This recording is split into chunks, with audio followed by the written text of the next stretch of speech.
Magandang gabi and welcome back ulit sa aking channel. Ngayon, i-discuss naman natin ano ba yung nagagawa ng science and technology para tugunan ang ating mga pangangailangan pagdating sa hyperthyroidism at saka isama na natin yung thyroid cancer. Ano ba talaga ang epekto ng science and technology? Tara, discuss natin. Okay, paglilinaw, no, hindi po ako isang doktor o espesyalista. Kagaya nyo rin po ako na may thyroid problem. At i-discuss ko tong topic na to bilang professor ng Human Anatomy and Physiology at saka ng Science, Technology, and Society. O tara, mabilis lang to. Okay, science, sabi nila, is a branch of knowledge, no? Sabi nila, well, totoo naman, branch of knowledge, why? Kasi meron tayo ditong mga sinusunod, no? Meron tayong mga evidence, facts, base sa experience ng tao, lahat yan may sensya, lahat yan ebidensya na galing sa tunay na experience. Hindi po ito kagaya ng mga hilot-hilot lang or ng mga kwak-kwak. Okay, unahin natin yung science. So, science, anatomy. Papasok dyan, saan ba located ang thyroid natin? Di ba nandito siya? Located po siya, hindi siya nandito, hindi siya nasa likod ng leeg, hindi siya nasa ibaba ng puso, no? So, ayan. So, that is an example of science. Okay, so alam natin kung nasan. Ngayon, pag i-discuss mo kay doktor na, Dok, para akong nangangayayat, nalalagas ang buhok ko, may palpitation ako. Okay, sasabihin ni Doc, itetest natin ang iyong thyroid function test. So, kailangan niya makita si TSH, si T3, si FT4.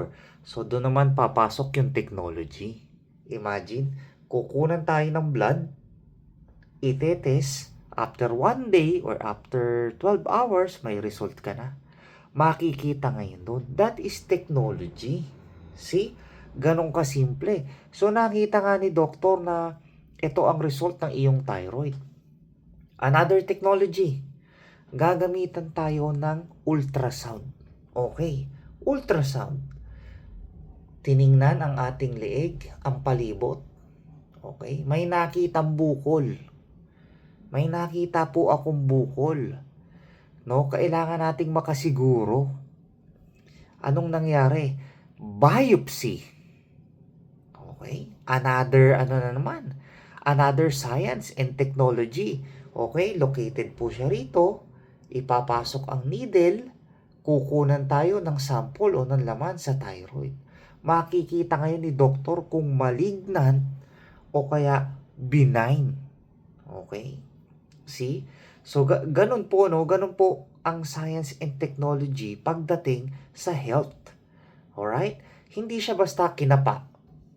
O kaya, pinanood ko si Sir RJ. Ganun din yung nararamdaman ko. Pareho na tayo. Well, yes po, pwede. Pero, ang mangyayari kasi dito, kailangan natin ng ebidensya. Kailangan natin dito ng science para ma-confirm natin na ikaw ay hypo, o may cancer. Okay? So, naiintindihan? Alam ko sasabihin nyo na, sir, dati naman na yan eh. Dati nang may blood test, dati nang may ultrasound, biopsy. Oo, totoo. Dati na, actually, hindi pa ako pinapanganak. 80s, 70s, meron na yan. Pero hanggang ngayon, ginagamit natin. 'Di ba? So that is science. And ang science, guys, hindi siya stagnant lang. Hindi siya hanggang dito lang. Nag-i-improve siya. Okay? Pansinin nyo, dati po pwede ka lang magpakuha ng dugo sa mga ospital, sa malalaking ospital. Balikan natin ang 1970s, 1980s. Halos sa malalaking ospital lang tayo po pwedeng magpakuha. Ngayon, meron ng mga clinic na malalapit, kagaya ng High Precision, may mga polyclinic na tayo dyan, no? Iba't ibang branch. Tapos eto pa, dagdagan na natin ng technology ang sinasabi kong clinic na yan. Kung dati, pupunta ka ng ospital para kunin yung resulta mo. Pero nung pumasok na ang, let's say, 2010s or before 2010s, pwede mo na siyang tingnan online. Or pwede na siyang i-email sa'yo. So, gano'n na kabilis. Or pwede, dati nga, nung mga early 2000s, pwede mo siyang i-text. Sa SMS, i-send lahat sa'yo, text blast, ite-text lahat sa'yo, lahat ng pinakuha mong blood test. Lalabas lahat ng result. May mga ganun na. No? So, ganun lang po kasimple. So, bakit ko ba sinasabi to or bakit ko ba isinama to sa topic natin sa thyroid? Related ba? Ang sagot, yes. Kasi ang pinag-uusapan natin dito, yung accuracy. Yung accuracy ng test, accuracy ng diagnosis. Hindi kasi tayo dito po pwedeng magkamali. Okay? Bakit? What if magkamali ng pagdadiagnose sa'yo? Sabihin cancer, kailangang operahan. Nung binuksan ka, for thyroidectomy or total thyroidectomy, wala naman pala.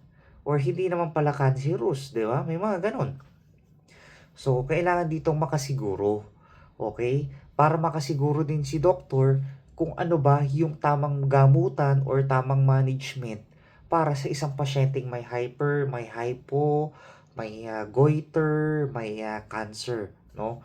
So, kailangan makasiguro dito ng mga doktor natin kung ano yung best way. Okay? Kung ano yung dapat gawin. No?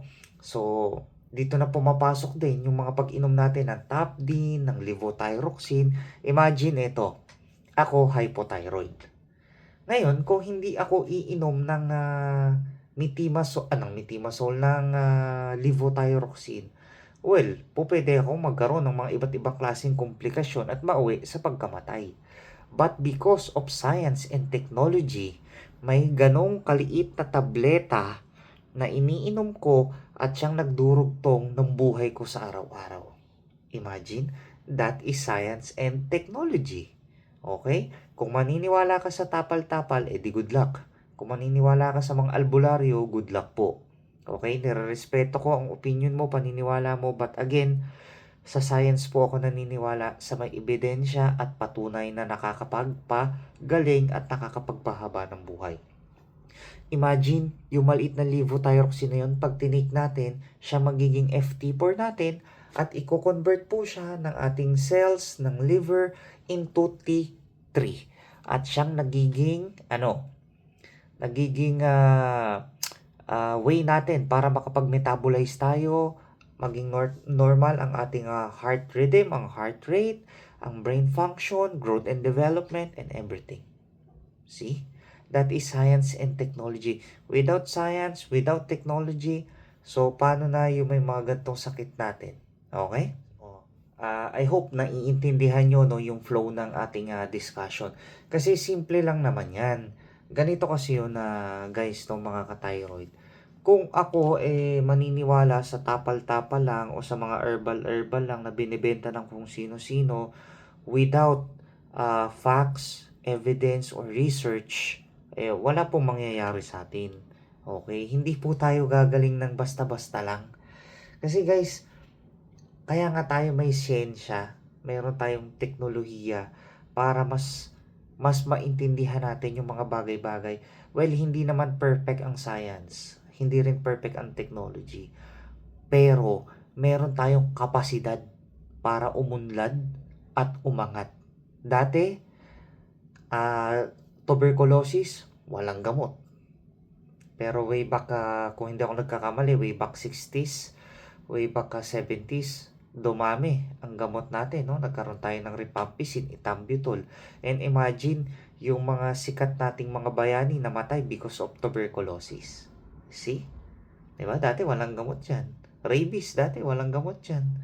Ngayon, meron na. Diba? Nagkaroon tayo ng mga bakuna kontra polio.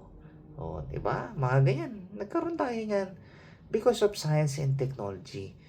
Imagine, hanggang ngayon, kung walang gamot sa polio or walang bakuna, di ba? So, ang hirap naman. Tapos, paano kung wala rin tayong gamot kontra sa tuberculosis o sa TB, no? So, ang hirap, di ba? Ngayon, pupunta ka lang ng center, inumin mo, okay. punta ka do'n, no? So, libre pa. So, gano'n naman. No, sa thyroid, sa atin, gano'n din naman sa thyroid. No, kailangan talaga natin magpa-check up dito ng maayos. And at the same time, kung kinakailangan ka namang i-radiation or operahan, huwag ka matakot. Kasi mas nakakatakot pag lumalayan at pag ikaw ay hindi na ma-manage ng maayos, mas malaking problema. Okay, yung pinanghihinayangan mong 500, 1,000 para sa check-up or pambili ng gamot, 8 times 100 mo yan or 8 times mo sa 2,000, mga ganyan, times 1,000 mo.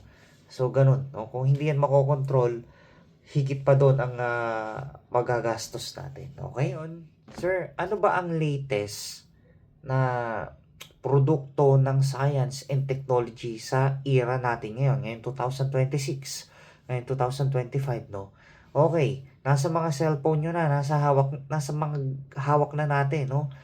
Andiyan na po ang artificial intelligence. Okay, yung tinatawag nating AI.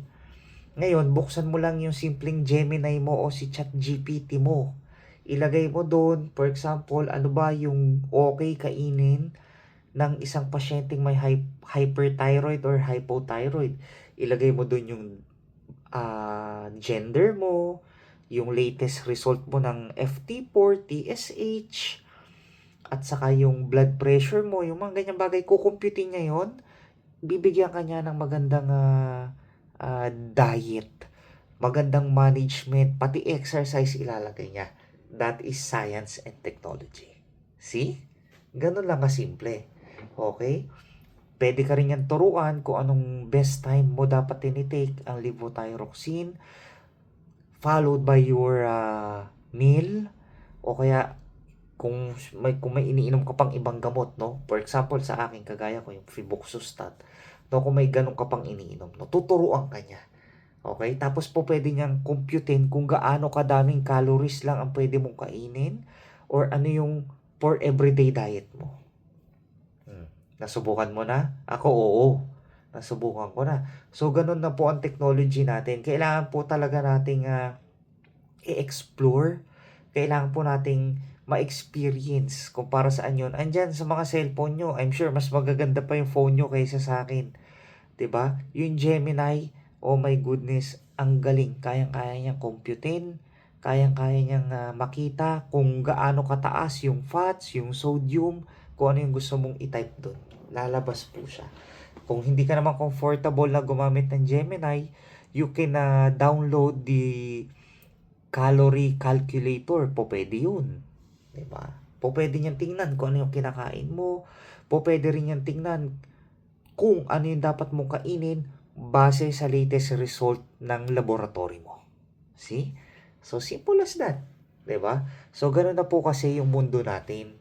Ako, hindi naman ako basher or kontrapelo pagdating sa mga albularyo, mga ano yun, mga kwak-kwak kung tawagin. Ang hirap. Ang akin, ano lang, gusto ko lang iparating sa nakakarami na tapos na tayo sa ganung panahon.